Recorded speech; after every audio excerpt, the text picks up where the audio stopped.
Another strategy to positive parenting is creating a positive learning environment. Children seek attention. They'll do anything they can to get attention. If you're a parent, you know that they'll use negative behavior or positive behavior to get your attention. So it's very important to be preventative in order to help them to choose positive behaviors to get your attention. When they're interested in getting your attention, if they interrupt you or they ask you a question, maybe they need help with something, it's important to be accessible and responsive to them. You can stop in the moment, stop what you're doing, and respond to them and let them know you're there to help. That will reinforce their sense of confidence and assurance that you care about them, that you love them, and that they'll get what they need from you so they don't have to act out.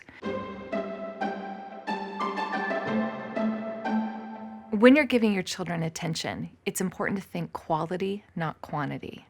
It's more helpful and beneficial to your child to check in on them frequently for short periods of time than it is to give them isolated, long periods of time. For instance, if you check on your child maybe every 5 to 10 minutes and you spend 30 seconds to a minute just asking them questions about what they're doing, engaging them, listening to their interests, they're going to feel more reassured, and it will be better for their development than if you ignore them for the whole day and then spend 2 hours doing something that they like.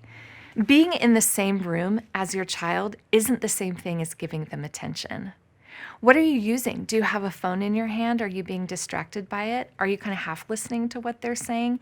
And if they notice that you're not giving them that quality attention, they're going to escalate their behaviors. They're going to get bigger with their behaviors. They're going to get louder with their behaviors until it comes to a point where you might feel frustrated. The whole thing escalates and there's an explosion of temper.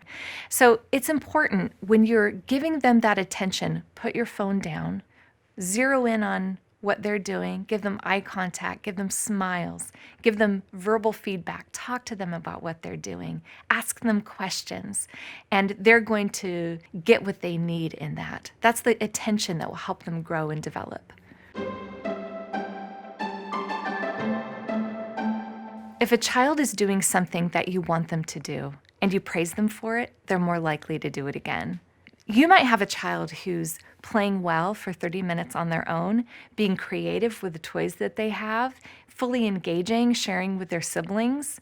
And if you don't notice the good things that they're doing and point them out to the children, they're only going to hear the negative things that you're pointing out. So let's say they've been playing for that 30 minutes. They've been doing all of those great things. Then they do something they're not supposed to do. Maybe they run through the house. And the first thing they hear from you is, "Don't run through the house. That's not okay. Why would you run through the house?" They're more likely to say, "Wow, if that's the only way that I can get mom's attention," they're going to do it again. Because you want them to play for 30 minutes, having all of these great experiences, tell them what you like about what they're doing. There's a difference between general or generic praise and descriptive praise. General praise are phrases like "good job," "well done," "excellent," "I'm so proud of you." It doesn't really tell the child what they're doing. And although it's a positive thing to say, and it can be encouraging, that child may not really understand what it is that you liked about what they're doing. For instance, instead of saying "good job," say, "Hey, I noticed that you put your shoes by the door. I like the way you did that. Well done."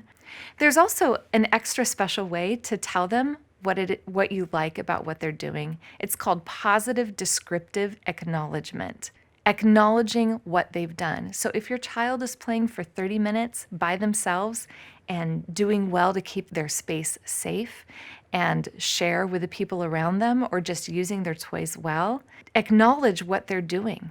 Say, "What I notice that you're doing is that you are playing by yourself, you are sharing your toys, you're having a great time." They're going to feel good about themselves when they hear that kind of feedback from you, and they're much more likely to do it over and over again, hoping that you catch them being good. A huge aspect of creating a positive learning environment is staying calm. If parents stay calm, children are more likely to stay calm. If you have trouble staying calm, what you can do that's actually science supported, that means it really works physically, is if you stop and you take a deep breath. If you take a nice long deep breath and hold it for 4 counts and then blow it out slowly, your brain is going to have a chance to pause and to think clearly so that you can respond to your child and give the attention to them that's appropriate and helpful. Another way to create a positive learning environment is something called incidental teaching.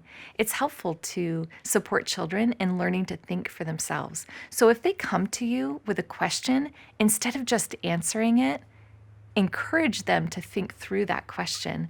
Instead of just telling them the answer, you might say something like, "Where could we find that information?" Or, "What do you think that you should do instead?" I wonder, how can we solve that problem? It'll stimulate their brain.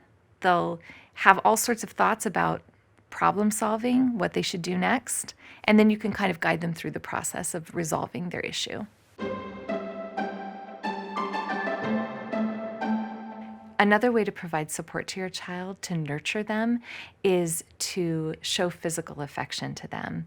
There may be times when your child needs a hug and comes to you because they want cuddles. It's important to pay attention to what their needs are and to provide that for them so that they can feel safe and emotionally well.